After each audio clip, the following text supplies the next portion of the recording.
சிறுசேரியில சொந்தமா வீடு கட்டுறதுக்காகவோ இல்ல ஃபியூச்சர் இன்வெஸ்ட்மெண்ட்காகவோ நல்ல லேஅவுட் நீங்க பாத்துட்டு இருந்தீங்கன்னா உங்களுக்கு பெர்ஃபெக்ட்டா மேட்ச் ஆகுற வீடியோ தான் இது. நம்ம பாத்துட்டு இருக்க இந்த ப்ராஜெக்ட் டிடிசிபி ரெரா அப்ரோட் எக்ஸாக்ட்டா சிறுசேரி OMR ரோட் பக்கத்திலே தாங்க லொகேட் ஆகிருக்கு.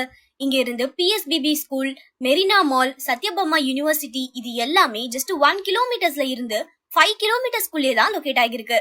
அது மட்டும் இல்லங்க, Siruseri bus stop, upcoming Siruseri metro ஸ்டேஷனுக்குலாம் ஈஸியான ஆக்சஸ் நீங்க இங்க பார்க்கலாம். டோட்டலா 2.36 ஏக்கர்ஸ்ல 72 யூனிட்ஸ் பிளான் பண்ணிருக்காங்க. 800 ஸ்கொயர் ஃபீட்ல இருந்து 2400 ஸ்கொயர் ஃபீட் வரைக்கும் டிஃபரண்ட் சைஸஸ்க்கு பிளாட்ஸ் அவைலபிளா இருக்கு. 5800 per ஸ்கொயர் ஃபீட்க்கு கோட் பண்றாங்க. அம்யூனிட்டிஸ்னு பாத்தீங்கன்னா black top road, street lights, avenue ட்ரீஸ்னு நம்மளுக்கு தேவையான எல்லா நெசசரி அம்யூனிட்டிஸுமே ஆஃபர் பண்றாங்க. இந்த பிளாட் 47.7 lakhsல இருந்து ஸ்டார்ட் ஆகுது. சிறுசேரி சரௌண்டிங்ஸ்ல நீங்க பிளாட்ஸ் பாத்துட்டு இருந்தீங்கன்னா மறக்காம இந்த ப்ராஜெக்ட விசிட் பண்ணி இமிடியேட்டா புக் பண்ணுங்க. இதே மாதிரி தினமும் புதுசா நிறைய ப்ராப்பர்ட்டிஸ் நம்ம finebhk.comல லிஸ்ட் அவுட் பண்ணிட்டு இருக்கோம். மறக்காம ஃபாலோ பண்ணிக்கோங்க.